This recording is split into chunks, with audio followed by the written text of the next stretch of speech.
Bueno, buenos días. Hoy vamos a hablar de variantes de la angustia en la práctica psicoanalítica. Ana Marquís es licenciada en Psicología, psicoanalista, miembro de Cesamende y de la Asociación Argentina de Salud Mental.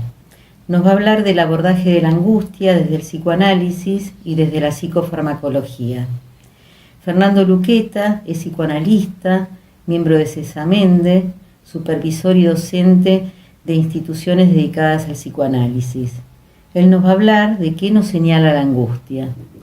Y yo les voy a hablar de las distintas respuestas del sujeto frente a la angustia. Para Freud hay dos respuestas posibles. Una es la inhibición y la otra es el síntoma. Dos modos de posicionarse subjetivamente ante la angustia. Respecto a la inhibición, la plantea como una detención del movimiento con el fin de evitar la aparición de la angustia en relación al posible encuentro con el deseo. Él la piensa como una renuncia a una función, porque si se pone en movimiento, si se ejercita, la misma produciría angustia. La inhibición siempre es asunto del yo. Por su parte, Lacan, en el Seminario de la Angustia, la llama el síntoma metido en el museo. Hay un detenimiento de lo simbólico, no es posible interpretarla, solo si se sintomatiza el análisis puede operar sobre ella. Otra de las respuestas posibles son el acting out y el pasaje al acto, que son expresiones de la acción. Freud designa esta puesta en acto con el término agieren, que ha sido traducido al inglés como acting out. En 1914, en Recordar, Repetir y Reelaborar, nos dice que cuando un sujeto no puede acordarse de un elemento reprimido, a veces actúa sin saber qué es lo que de tal modo vuelve en forma de acción, con lo cual el actuar lo ubica como lo opuesto al recordar. Esa actuación no lo representa en tanto sujeto del inconsciente. Cuando el sujeto se lanza a este tipo de respuestas, sucede que la duda queda abolida. El sujeto se apropia de la certeza porque se relaciona con el objeto A. Tanto el acting out como el pasaje al acto cumplen la función de formar una pantalla, o sea que acontecen como una defensa antes de la llegada de la angustia. Lacan nos va a decir que la angustia no engaña, aporta su certeza, marcando un límite al significante. Hay una relación entre el significante y el engaño, porque el significante puede hacer pasar lo falso por verdadero. La angustia le pone un límite. Con ella esto no es factible, porque lo que está en juego es el objeto A. Las variantes de la acción tampoco engañan, porque señalan un límite al significante. En la clase del 19 de diciembre de 1962, del Seminario 10, dice: el pasaje al acto y el acting out le arrancan a la angustia su certeza. Entonces habría una relación lógica entre la angustia, el acting out y el pasaje al acto. Un sujeto que está más cerca de la acción que de la palabra, muchas veces su atención se convierte en una urgencia y en una posible internación. Al no interpretarse la angustia, porque si la angustia no causa un discurso, no tenemos que interpretar, se necesita de un marco que se construya con palabras para acotarla. Un sujeto que está más cerca de la acción, de acting en acting, esto no es posible hacerlo. El acting out es una noción hija del psicoanálisis forjada en la lengua inglesa. Lacan, en su enseñanza, decidió dejarlo así y no intentó ninguna traducción al francés. Y lo estudió comparándolo con el pasaje al acto, noción tomada de la psiquiatría, de la clínica francesa, que hace referencia a personas que del modo más compulsivo desarrollan una acción motriz enajenada, impulsiva, de naturaleza violenta, como el suicidio o el acto criminal. En el acting out, el analista como lector del discurso de su analizante leyó mal. Por eso Lacan sostiene que el analista es el partero del acting out. Hay una caída, un desfallecimiento del lugar del analista. El sujeto se lanza a actuar sin pensar y se ubica en una zona que escapa a lo simbólico. Mientras que el sujeto está en este despliegue, las condiciones para la asociación libre están aparentemente interrumpidas. Por lo tanto, el análisis también lo está. Ese actuar sin pensar tiene una significación opaca, se impone, sorprende. Cuando se lo convoca a hablar al entrevistado o al analizante, es habitual escuchar el no sé por qué lo hice. Hay una escena entonces, algo dado a ver, al otro, el otro siempre el interlocutor de todo neurótico. La estructura de la escena es simbólica, sobre la cual se monta el dar a ver. Es una escena que interpela al otro, un mensaje cifrado, que el sujeto dirige a un otro, siendo el analista, en el mejor de los casos, ese otro.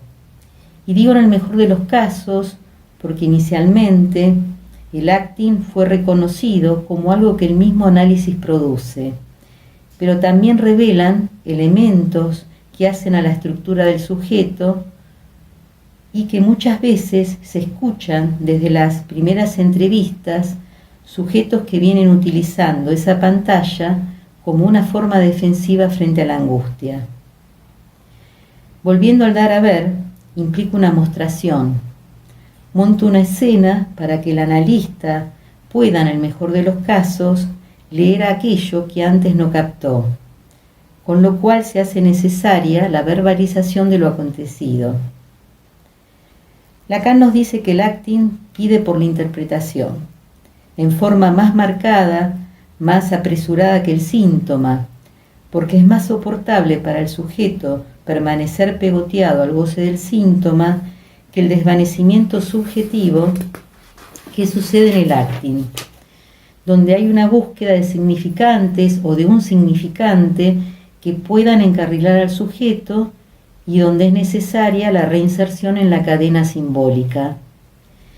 También Lacan ha tratado de mostrar que en el acting out hay una problemática del deseo.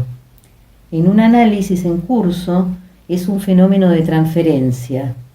Es saber cómo la transferencia salvaje se puede domesticar. Cito a Lacan que dice: cómo se hace entrar el elefante salvaje en el cercado, cómo poner el caballo a dar vueltas en el picadero. Entonces, la cuestión central estará en el manejo de la transferencia. La interpretación se descarta porque, si bien es cierto que es un llamado al otro, no es al otro del saber. Interpretar desde el lugar del saber hace que los actings se incrementen. Cuando en el transcurso de un análisis suceden, hay que localizar qué lugar ocupa el analista, como ese otro al que se le dirige ese dar a ver. Y en relación a la transferencia, se tratará de transformar esa transferencia salvaje en una transferencia analítica. Retomando lo que dice Lacan respecto a la problemática del deseo que hay en todo acting out, siendo el objeto del deseo algo no nombrable, todo deseo tiene que aparecer de un modo desplazado. Todos los modos de mostrarlo serán, por lo tanto, de desplazamientos y sustituciones, engaños respecto de la verdadera cuestión. Con lo cual, en estos casos, se pone en juego algo que es articulado, pero no articulable. El objeto de deseo que la mostración de la actuación designa, pero no puede significar, es el objeto A, que está como causa. Pero este objeto como causa tiene dos presentaciones posibles. Cuando Lacan lo ubica como un objeto puesto adelante, es todavía un objeto no alcanzado, pero podemos, vía la asociación libre, ir hacia. Es el objeto que el sujeto persigue, es un objeto que el sujeto puede tratar de tener o no tenerlo. Ahí ubicaríamos el objeto A, causa de deseo. Mientras que en el acting out el objeto A está viniendo de la angustia y como la causa de ella, lo que Lacan llama el objeto puesto atrás, donde lo angustiante sería verse reducido a eso, un objeto que podría terminar siéndolo él en el momento que al sujeto se le presentifica el deseo del otro, ya que puede virar al temible lugar de ser el objeto de goce del otro. En relación al pasaje al acto, es una clínica que está muy ligada a la clínica de la urgencia. Lacan nos dice que transitamos la vida en la escena montada por el significante, y ese escenario tiene un marco donde se juegan las pasiones, la buena o mala fortuna, entre otras tantas cosas. El montaje de esta escena dentro del marco, ser en la escena, es un modo a través del cual el sujeto se liga al fantasma, que es lo que permite no caerse al mundo. Pero como el sujeto es un ser en la escena, cabe la posibilidad de caerse. En el pasaje al acto no hay mostración, no se articula un mensaje dirigido a un otro, constituye un recorrido pulsional que no radica en barrar al otro, ya que es una intrusión en lo real. Hay un salto fuera de la escena, hacia el mundo. Una identificación con la pura esencia del el nada. Una detención de la cadena significante, por lo tanto, una salida de la red simbólica. Es un acto no simbolizable, el goce es autoerótico, el sujeto cae en una situación de ruptura integral, identificándose con el objeto A, un objeto excluido o rechazado. Para Lacan, el suicidio está del lado del pasaje al acto, pero no todo pasaje al acto es un suicidio. A veces es la condición para que un sujeto vuelva a instalar una escena en la que tenga un lugar diferente. Muchas veces se puede leer como una demanda de amor, de reconocimiento simbólico, hecho por un sujeto que solo puede leerse como un desecho a expulsar.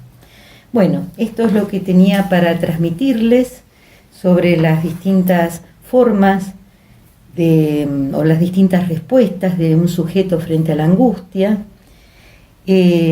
Cualquier comentario, cualquier cuestión que nos quieran hacer llegar, lo pueden hacer a través del mail de la institución, info@cesamende.com, aclarando en el asunto del correo a quién va dirigido.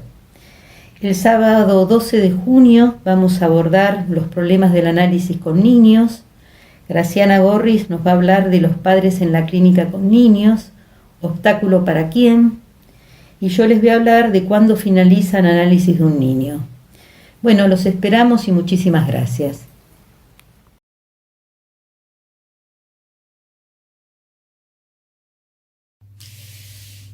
Buenas tardes, soy la licenciada Ana Marquís, psicóloga, psicoanalista, integrante de Cesamende, y hoy voy a transmitirles el tema que elegí para la exposición de esta etapa, al que titulé El abordaje de la angustia desde el psicoanálisis y desde la psicofarmacología.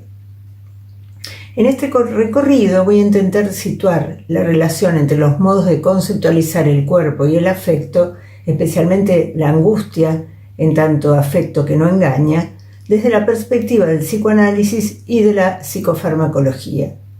Para ello veremos las dificultades históricas para definir el estatuto del afecto, las diferencias entre el cuerpo pulsional, habitado por el lenguaje, y el cuerpo organismo, y el abordaje que tanto Freud como Lacan realizan al respecto. La angustia, desde la perspectiva psicoanalítica, es una categoría clínica fundamental. Por un lado, permite pensar los distintos modos en que se presenta el malestar en cada tratamiento, anudando cuestiones estructurales con la singularidad de cada caso. Participa íntimamente de las operaciones de la constitución subjetiva. Y lejos de reducirse a un término que describe un estado afectivo, se ubica en el corazón de la experiencia analítica. Ante las diversas modalidades de manifestaciones de la angustia, los pacientes consultan en busca de una respuesta o de una interpretación de su padecer. Incomodidad con la vida, insatisfacción, presiones cotidianas de relación con hijos, padres, parejas, que no se pueden generalizar, ya que tienen diferentes entramados históricos y distintos efectos en cada sujeto. La angustia produce rupturas o vacilaciones de la escena de la vida cotidiana, puestas en actos, desbordes afectivos, acciones sintomáticas y en algunas ocasiones conduce a la producción de nuevas preguntas. Aunque toda psicoanalista concibe al cuerpo en tanto pulsional y por ende no identificado con el organismo, el modo en que se suele operar desde la especialidad en salud mental, tanto psiquiátrica como psicológica, con el campo de los afectos, nos advierte que muchas veces es el organismo y no el cuerpo pulsional la hipótesis que subyace a la praxis. Esto es evidente en particular en el abordaje clínico del afecto de angustia, cuando ésta se presenta en exceso, que es lo único, al decir de Lacan, que no engaña y solo puede ser leída como señal del deseo del otro y consecuentemente como brújula, lo que nos guía en la clínica, si el referente de la misma es el cuerpo pulsional y no el organismo. Esto genera muchas de las dificultades en la clínica de la angustia y en especial los impases entre la psicofarmacología y el psicoanálisis respecto a dicho abordaje. Al final de mi exposición voy a hacer una aclaración con respecto a estos impases. Partimos de una dificultad en definir la noción de angustia y diferenciarla del miedo o la ansiedad desde la conceptualización de la psiquiatría. Ansiedad para la psiquiatría es un estado emocional desagradable en el que hay sensación subjetiva de peligro, malestar, tensión o aprensión, muchas veces con trastornos del sueño y de la alimentación, acompañado de una descarga neurovegetativa y cuya causa no está claramente reconocida por la persona. Constituye una respuesta habitual a diferentes situaciones cotidianas estresantes. La angustia, para la psiquiatría, es una reacción emocional ante los síntomas de ansiedad, miedo o peligro desconocido. Se percibe como muy desagradable e insoportable y de causa subjetiva. En su grado más extremo, el del ataque de pánico, se la describe con síntomas como dolor torácico, sensación de falta de aire, mareos, inestabilidad, sudoración, desmayo, miedo a morir, a volverse loco, a perder el control, sensación de extrañamiento respecto al entorno, sofocos, escalofríos, náuseas, dolor de estómago, diarrea, etc. El miedo suele estar referido a un objeto, pero en el ataque de pánico está referido al temor a perder el control, incluso cuando no se percibe un peligro real, y se suele explicar como una mala interpretación de sensaciones corporales inofensivas vividas como amenazas. Las terapias cognitivas conductuales apuntan a modificar el comportamiento y a aprender a pensar y a reaccionar de otro modo. La psiquiatría trata los trastornos de pánico con benzodiazepinas, que son ansiolíticos, y con inhibidores de la recaptación de serotonina, que son los conocidos antidepresivos. La medicina actual trata la clínica de la angustia básicamente como una disfunción física. Bastó con que se constatara empíricamente que los inhibidores de los captadores de la serotonina calman físicamente el síntoma de angustia para que se concluyera que la esencia del fenómeno de la angustia tenía que ver con el destino de la serotonina. En esta perspectiva, la angustia sería una señal no del sujeto, sino de la neurona. Lo que queda olvidado tras este enfoque farmacológico es que se ha trasladado a una señal química el poder de afectar, emocionar y conmover presente en la palabra, olvidando que la significación es un fenómeno que acompaña al significante. Es justamente el misterio de la producción de la significación lo que hace que la angustia esté abierta a la interrogación del sujeto. Si la medicina toma la angustia como un síntoma que debe desaparecer, por su parte el psicoanálisis solo considera la eliminación de los síntomas una vez establecida su función, y distinguiendo siempre la función de la angustia de la del síntoma. Freud, en Inhibición, síntoma y angustia, dice que el carácter displacentero de la angustia parece ser peculiar, difícil de aislar, y que además percibimos en la angustia sensaciones corporales más determinadas que referimos a ciertos órganos. Aquí Freud no se ocupa de la fisiología de la angustia. Algo del cuerpo tiene un estatuto diferente que el resto de los afectos, pero dicho estatuto no es definible en función de la fisiología. Otro deberá ser el referente, y por eso Freud debe recurrir a la hipótesis de la memoria filogenética de la especie, para intentar designar cuál es el cuerpo del que se trata, que será el cuerpo significado. Veremos cómo a esta peculiaridad de la angustia Freud le encontrará a nivel de la función de la misma, en tanto señal de un peligro, pero es precisamente una función enigmática. Desde el proyecto de psicología para neurólogos hasta el malestar en la cultura, la vertiente priorizada por Freud a la hora de abordar la angustia no es la de las emociones como correlato de una fisiología, sino la de un primordial desvalimiento, que es la primer forma de la angustia y no solo su fundamento en la prematurez del cachorro humano, sino la incidencia del otro con mayúscula, y hasta la dependencia de él. Ya en los primeros trabajos sobre la neurosis de angustia, Freud toma claro partido por una etiología sexual de la angustia, apostando así a la dimensión de la causa en detrimento de una lectura fisiológica que equipare la energía sexual a cualquier otra. La angustia es, pues, un afecto privilegiado entre otros, señal que nos advierte acerca de un enigmático peligro sobre el que Freud giró durante años intentando precisar y respecto del cual Lacan se propone definir su estatuto. Y será en este camino, con la angustia como vía, que va a advenir su invención del objeto A, del cual la angustia será precisamente la única traducción subjetiva. Es pues un sujeto y no un organismo el referente supuesto. La angustia no es entonces una disfunción cualquiera de los patrones adecuados de respuesta, sino la presencia real del deseo del otro, el no saber qué clase de objeto A se es para el otro. Lacan reconduce la cuestión de los afectos a su abordaje tradicional en la filosofía, el campo de las pasiones. Con ello les restaura una dimensión ética que implica no al organismo, sino a un sujeto responsable, y que correlativamente supone otra concepción del cuerpo afectado, que no es el de la fisiología, sino un cuerpo que habita el lenguaje. Cuerpo que solo se constituye como el sujeto, en tanto se completa el circuito pulsional en su pasaje por el otro. Lacan dice que cuando la angustia aparece afectando al cuerpo, hay una falla en el deseo. Y no es porque algo falta, sino porque algo del goce subjetivo se presenta en exceso.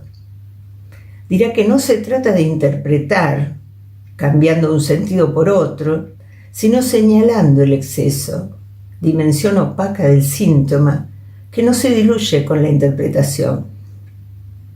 Jacques Alain Miller dice en La angustia lacaniana que en el análisis es necesario pasar por la angustia para que se produzca un vacío.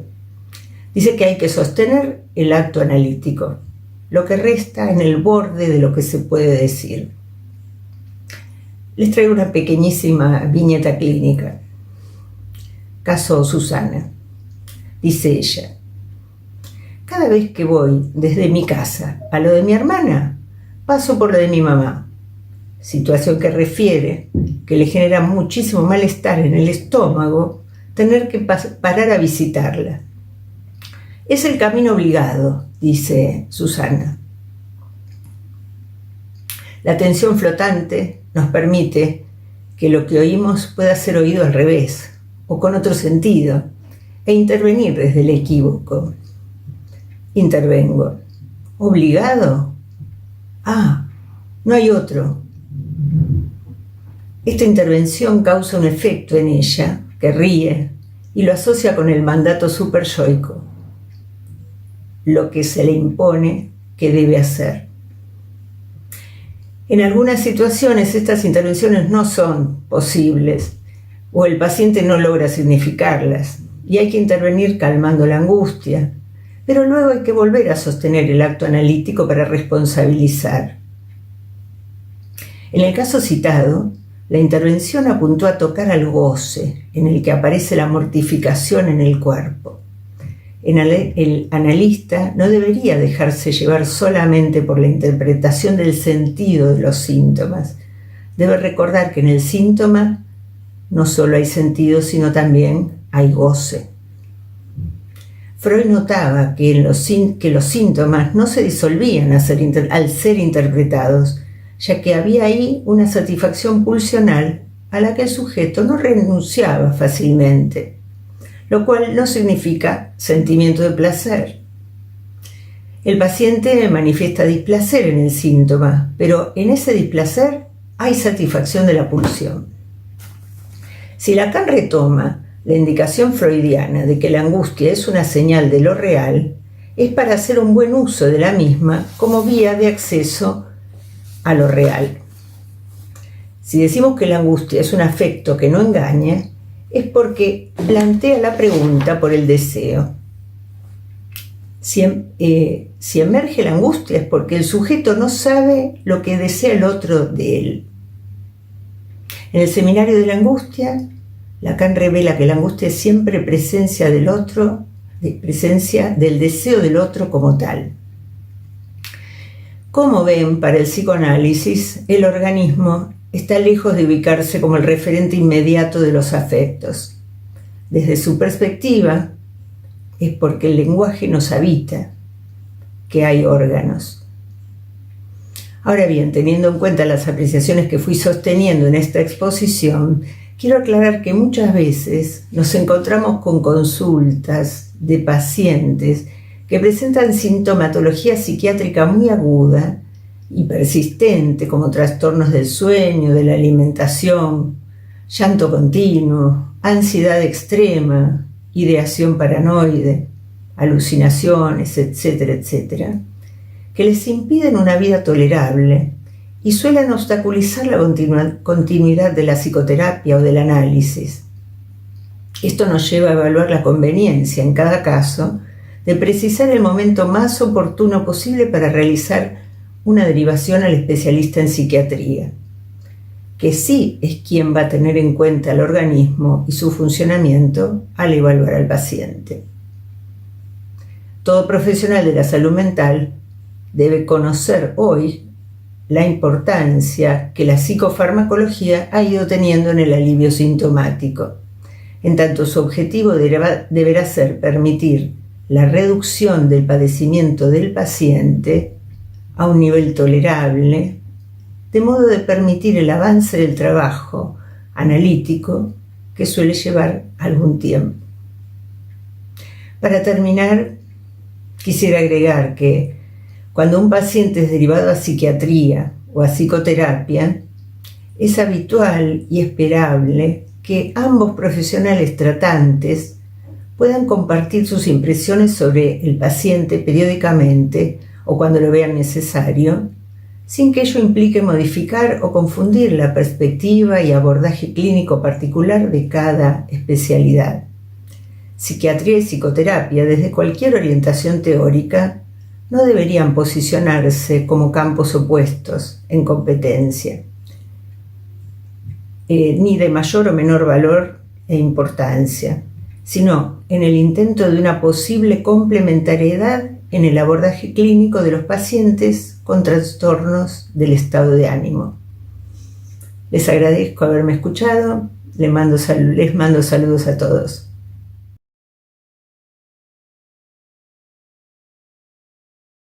Buenas tardes, ¿cómo les va? Bueno, esta exposición forma parte de la temática de la angustia. A mí me interesaba rescatar la idea de Freud de angustia señal, la angustia como señal. Esto en uno de los lugares que lo propone es en Inhibición, Síntoma y Angustia. Y tomar además el seminario 10 de Lacan para poder pensar, según Lacan, qué señala la angustia.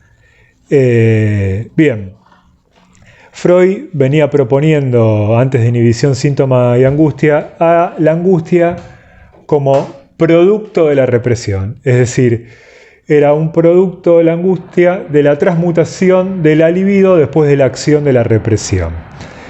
En Inhibición, Síntoma y Angustia propone a la angustia como señal ante el peligro, es decir, la angustia es la que produce la represión. Entonces, por ejemplo, cuando está trabajando la fobia de Juanito nos dice: la angustia de la zoofobia es una angustia realista ante un peligro que amenaza efectivamente o es considerado real. Aquí la angustia crea a la represión y no, como yo pensaba antes, la represión a la angustia. Y luego, más avanzado el texto, en la parte que aparece como un complemento a la teoría de la angustia, nos dice: la situación de peligro es la situación de desvalimiento discernida, recordada, esperada. La angustia es la reacción originaria ante el desvalimiento en el trauma, que más tarde es reproducida como señal de socorro en la situación de peligro. El yo, que ha vivenciado pasivamente el trauma, repite ahora de manera activa una reproducción morigerada de este, con la esperanza de poder guiar de manera autónoma su decurso. Entonces, me parece que la importancia de esto es que Freud propone a la angustia como señal, pero ante un peligro. Es decir, que la angustia está presentada como un recurso del aparato psíquico. Esto es muy importante para la manera cómo nos posicionamos en la clínica. Si conceptualizamos a la angustia de este modo, esto nos posiciona de una manera, es decir, la pensamos como un recurso que tiene el sujeto, es un recurso del aparato psíquico. Bien, entonces Lacan en el seminario 10 toma esta cuestión de la angustia como señal y propone que señala diferentes situaciones. A medida que va transcurriendo el seminario, va presentando distintas cosas. Comienza ubicando a la angustia en un lugar, después en otros lugares determinados. Comienza por el esquema óptico.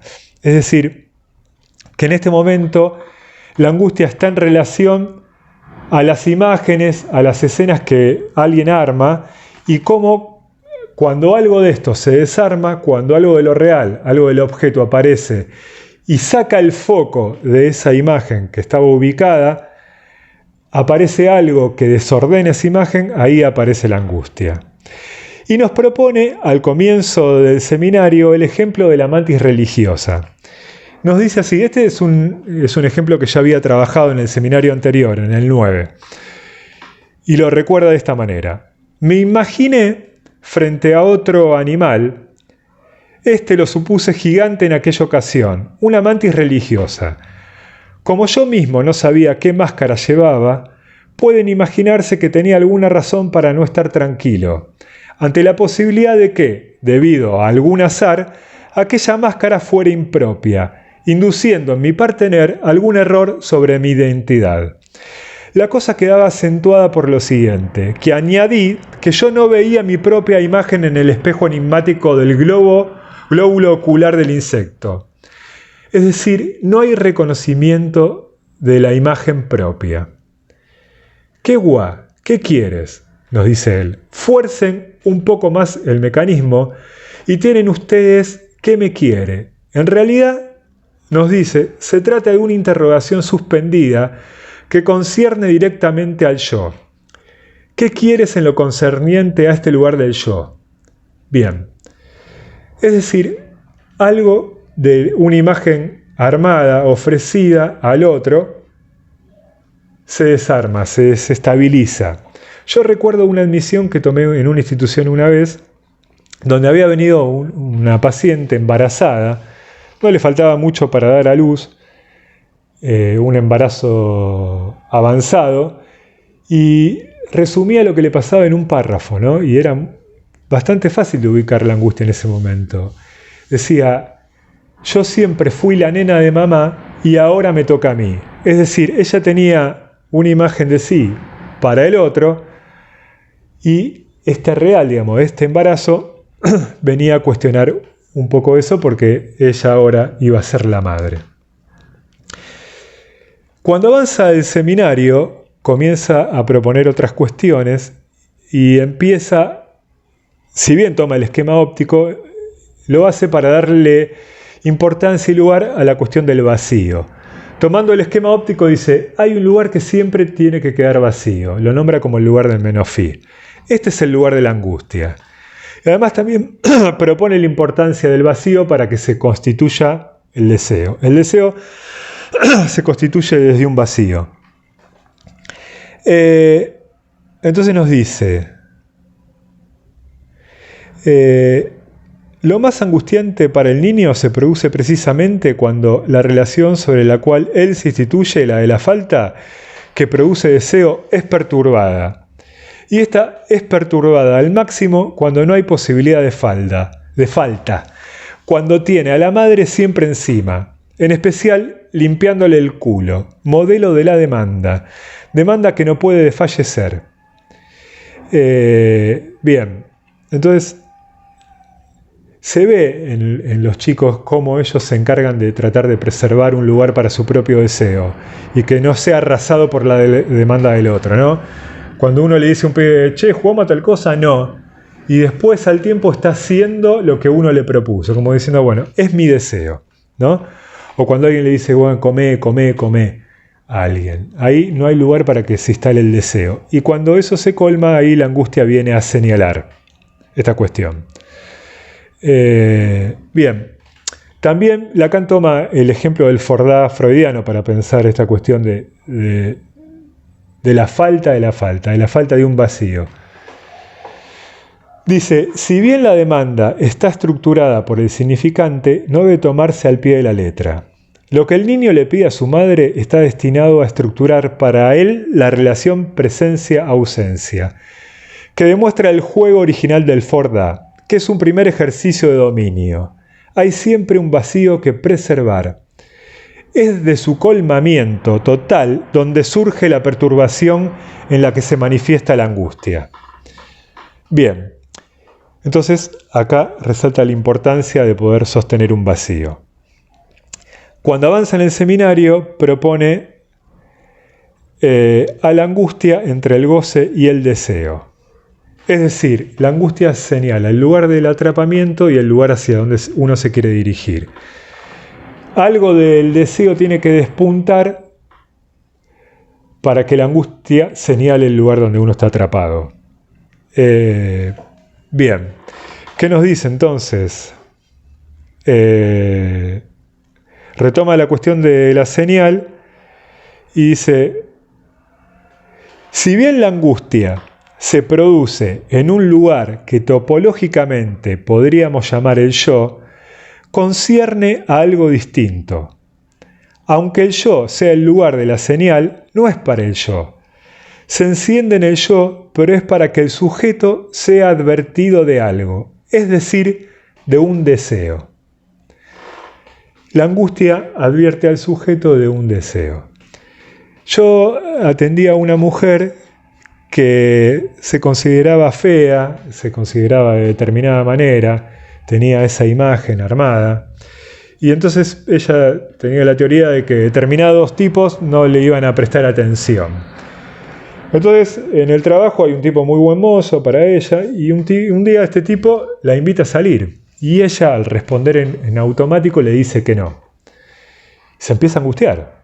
No podríamos decir de esta lógica que la angustia señala el lugar donde ella está atrapada, que es en esta creencia de que es fea y determinados tipos no le van a dar bolilla, porque algo del deseo despuntó. Algo de lo que ella quería se le presentó y ella retrocedió en ese momento. Bien, otra vertiente que propone Lacan en este seminario es la angustia como un tope al goce. Es decir, otra paciente que atendía siempre tenía explicación para todo, tenía determinadas creencias y siempre relacionaba las cosas, y esto pasa por esto y esto pasa por esto otro. Entonces viene una seguidilla de situaciones adversas donde por estas situaciones se queda sin dinero. Y empieza a explicar, y además era muy super yo, y que decía, no, yo esto lo tengo que poder solucionar, qué sé yo. Y aparece una amiga ofreciéndole una ayuda económica, y en un momento explicando, se queda sin explicaciones, se angustia y dice, bueno, voy a aceptar esta ayuda. Entonces ahí la angustia frena esta cuestión del goce y la cosa se relaja. Al final del seminario 10, Lacan propone a la angustia en relación a los objetos. Es decir, cuando hay presencia de determinado objeto, aparece la angustia como señal. Toma la cuestión del escívalo, de la retención, en el obsesivo más que nada, y dice, acá el sujeto se encuentra ante la angustia de poder cederlo o no. Es una angustia muy focalizada. Es ante la posibilidad de darlo o de retenerlo. Por ejemplo, cuando aparece la posibilidad de un sujeto de dar o no dar las palabras, de ceder o no ceder algo de la angustia, como dice Lacan en este seminario. Por ejemplo, una angustia que tiene que ver más con la oralidad se presenta cuando aparece la creencia no hay más del lado del otro. Es decir, no hay hombres, no hay más trabajo para mí. Esta es una señal de que algo de la angustia oral está apareciendo. Bueno, me pareció importante tomar este sesgo de la angustia como señal y desde la cuestión que plantea Lacan en el seminario 10, ir pensando qué cosas señala la angustia. Seguramente que esto no se agota acá, pero es algo que por lo menos a mí me sirve para pensar algunas cuestiones clínicas. Así que bueno, muchas gracias, espero que les haya gustado y nos veremos en la próxima. Hasta luego.